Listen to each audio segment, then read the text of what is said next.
Hello and welcome back to yet another insightful discussion for the ZALORA Trender Southeast Asia Report 2021. This time we're going to be discussing something a little more closer to my heart, fashion. Now, of course, everyone is fully aware how impacted the industry was when the pandemic first came into our lives. Jobs were lost, shops were closed down, and many more in between. It's been a year on since then, but if you're anything like me, the question still remains: how will fashion bounce back in the midst of an ongoing uncertainty? So today we have Julynn Tay, General Manager of Singapore's Design Orchard Retail Showcase, operated by TaFF, which is Singapore's Textile and Fashion Federation, to deep dive into fashion's current reality. Welcome along, Julynn, and thanks for being here with us. Thanks, Amy, for the introduction, and thank you for having me. It's great to have you on board. Now let's go straight into first question. From an industry perspective, how has the pandemic affected retailers as well as local designers alike? Well, the pandemic has definitely affected retail significantly.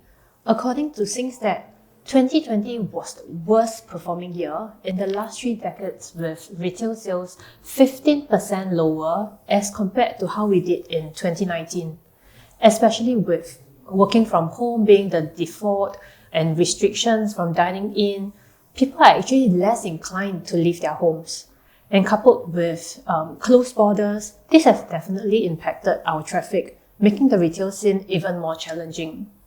However, with or without the pandemic, we all recognize that retail is a constantly and very rapidly evolving environment and industry. And as businesses, we need to change and adapt quickly to continue to retain our market positioning.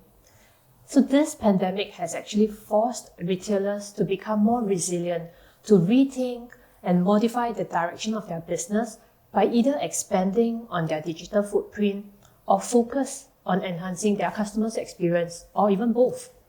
In fact, there are some businesses and local designers who are thriving as they have managed to find that gap in the market and have molded their value proposition to fill in that cavity. So being able to be adaptable and to be able to think on the go can help local businesses and brands and designers to stay afloat and wade through these tough times. Yeah, speaking of being adaptive, for the benefit of everyone else here who's not Singaporean, TaFF, also known as Textile and Fashion Federation, how have their varied initiatives helped designers under their wings land back on their feet? Like we mentioned, during these difficult times, it's really very important for retailers to recognize the importance of revamping and fine-tuning their business model while continuing to grow their digital presence to help to increase their outreach to more shoppers. So capability development is a key initiative that TaFF focuses on to help our small businesses navigate through these roadblocks and progress further. One of the programs that we run on a regular basis is actually a 16-week incubation program called the Bridge Fashion Incubator.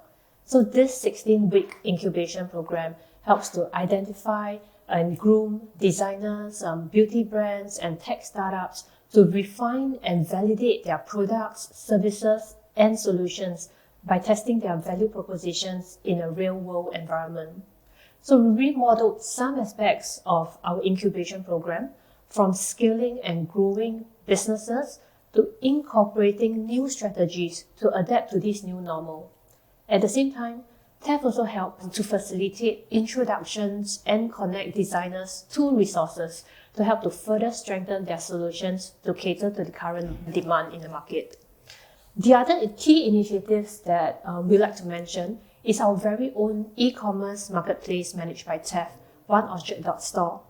The aim of this digital channel is actually to serve as an additional commercial touch point for local designers and as a platform where we can aggregate resources to help market the brands and amplify the outreach. Strategic partnerships with these pure play retailers are actually equally important for increased exposure and outreach for our local designers. Other opportunities that have been extended to our members and brands actually include collaboration opportunities to allow them to reach out to new target markets, which helps to increase awareness for their brands. That's amazing to hear. Speaking of, what are the challenges that TaFF had to address during the on-off going circuit breaker? How were they addressed even? Well, TaFF actually operates the Design Orchard retail space at level 1. And like all retailers, we had to be constantly updated on the newest measures in place. And I believe that the challenges that we face during this time is largely the same for all other businesses due to the uncertainty of the pandemic. So due to this unpredictability and with the constant restrictions having to be kept updated, some of our plans had to be cancelled within a short time frame. Even if we did proceed with some of the activities that we had planned, we realized that we were not able to realize the full potential of running these events due to the limitations and constrained circumstances that we had to work with. In addition, like what I previously mentioned, with the dine-in restrictions and then the working from home as the default, traffic along the streets and in areas that we predominantly filled with the workforce crowd have dwindled drastically, affecting footfall into our store. However, we do identify that understanding this new consumer is very important and that the customer experience is definitely a key factor. Hence, we introduced live commerce, launching new collections to shoppers through Instagram and reaching out to them personally, and even established a virtual shopping experience for those who wish to shop and browse, but rather do so in the comfort of their own homes. In addition, to address these challenges, we have also devised strategies to enhance the in-store shopping experience by hosting events with our brands and our partners, thereby engaging with our customers to allow for a more personal touch point to continuously introduce thematic collaborations to encourage traffic. So just last August, in the midst of our heightened alert, we actually ran a heritage festival theme in our store to shine a spotlight on Asian crafts and culture. TaFF partnered with local communities and partners such as the Batik Sayang community, the Peranakan Association, and Asian Civilizations Museum to present a lineup of engaging experiences and events. We also work with students of Raffles Design Institute to create our store windows as part of their school project and brought in brands featuring Batik and Peranakan merchandise as part of this pop-up. Also, we are excited to share that this upcoming holiday season, TaFF has partnered with Warner Brothers to curate and launch an exclusive We Bear Bear capsule collection, which will be available for sale at Design Orchard from 19 November. We'll also be doing our window unveiling ceremony on 19 November, 7 p.m, where our customers can catch a glimpse of our Christmas windows and enjoy a little treat in store. So save the date and come join us for this celebration at Design Orchard. Oh, cute! I'm so glad that things are, back up and running, and given the circumstances, everything's kind of going back online. It's wonderful to hear and see that, some sense of normalcy is going back. But having said that, do you see a specific demographic that's a little bit more, I guess, into these sort of initiatives? Maybe they're like a little younger, Gen Zs, maybe they're millennials, or if there's anything that's surprising that, caught your eye throughout this entire period. I guess with the closed borders, we were focusing more on locals and expats living in Singapore. So we have also started our loyalty program, and we have seen a lot of these regulars who keep coming back to visit the store. Hence, we felt that we needed to keep doing things differently to keep things interesting for these returning customers. So we do have a fair range of expats who comes in to look for gifts to be sent abroad for their families and their friends. And if they are returning back to their country, they would definitely come in to discover a whole range of local products that they would love to bring back for their families and friends. Oh, that's lovely to hear. Going back to what you said just now about, connecting designers with, supplies and their materials and all of that. And I believe this is probably happening across the board, different countries as well, given, how even factories in China back then, during lockdown, it was shut. And right now we're probably experiencing some delays in the supply chain, especially in the United States, even in the UK and United Kingdom.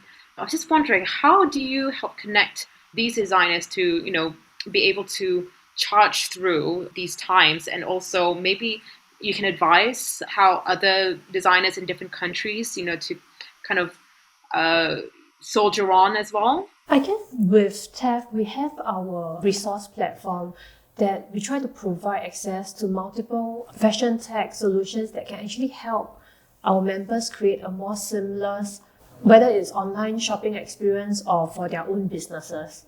So we recently concluded our inaugural Tech Link event where we introduced our community to 16 leading Israeli tech providers with solutions that their business can employ to enhance their e-commerce shopping experience or adapt their business to a solution that is more sustainable in today's context. So an example of a company introduced was Browseware, which is also a company on TaFF's resource list, and is a pioneer to 3D solutions for apparel design, development, and merchandising.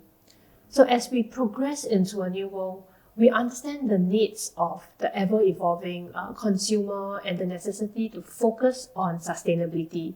As one of TaFF's core pillars, we will also be launching our sustainability initiative later this year, and will encourage designers and businesses to adapt these sustainable techniques and solutions, and will help to educate consumers on a more mindful consumption.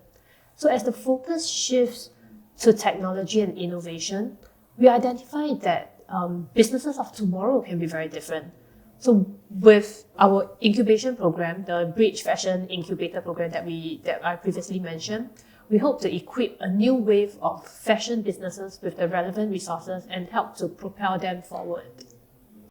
It's great to hear, that you brought up sustainability, because that seems to be, one of the key cornerstones of fashion today. Everyone's really into sustainability. Everyone is repurposing, upcycling, all these, different things. Do you think, and I know perhaps in Southeast Asia, we're a little bit, still kind of coming to terms with it. But what are your thoughts now, especially 1 year on after the pandemic? And I understand, a lot of people have had time to just think about this whole sustainability thing. But what are your thoughts on this? I think sustainability has become a key factor that consumers look for while making their purchases. I think there was a research done previously that they were looking at how consumers are looking into sustainability, whether sustainability is one of the factors that they will consider before making their purchase.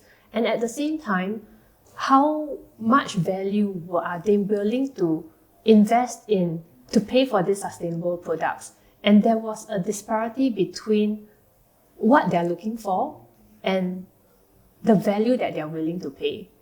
So I guess this is something that the industry is grappling with, because there is that disparity in there, and we know that sustainable products come with a price. Things are more costly if we want to make it more sustainable in that sense. So I guess this is something that we are still figuring out, and we're hoping to be able to close the gap in that aspect. Yeah, absolutely. And I think another thing that everyone has to consider is collaboration. What other insights can you share with us that brands locally and abroad should take note of? I guess it's very important to not only look at the business outcome, but to evaluate all aspects of the entire process. So like what you mentioned, capability development is one very essential aspect, be it whether it's talent or related to technology or innovation. It's very simple to succeed if we have the right people, the right tools, and the right resources, as these are all very crucial elements. Furthermore, I guess adapting to the ever-changing world, it's about how we are able to be so agile in order to survive in these unpredictable times. So, essentially, if we do not change with times, our business will stagnate and eventually everything will fall apart. Lastly, I think businesses should make quality as their key priority, because creating beautiful pieces with impeccable craftsmanship will definitely guarantee customer loyalty.